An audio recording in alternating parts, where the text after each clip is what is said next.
Dobrý deň, vážení spoluobčania.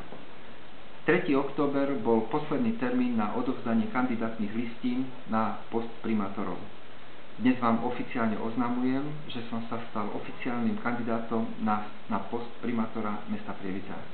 Moju kandidatúru podporilo 5 politických strán: SDK-UDS, KDH, ľudová strana HZDS, SDL a SOS.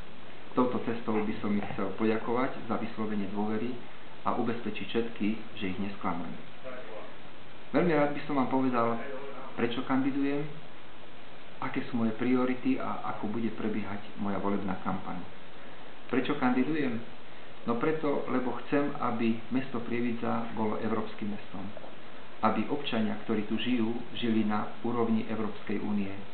Aby mladí ľudia neodchádzali za prácou do zahraničia, pretože si nenajdú uplatnenie u nás v Prievidzi. Toto všetko chcem zmeniť. Ako bude prebiehať moja volebná kampaň? Mám naplánované stretnutia s vami, s občanmi, kde chcem prezentovať moje priority. Chcem sa s vami rozprávať, chcem počúvať a chcem nájsť spoločné riešenia. Dnes sme známi 5 kandidáti. Chcem ubezpečiť svojich kolegov protikandidátov, že moja volebná kampaň bude korektná. Chcem hľadať riešenia, nechcem hľadať konflikty, chcem zlepšiť život v Prievidzi tu u nás.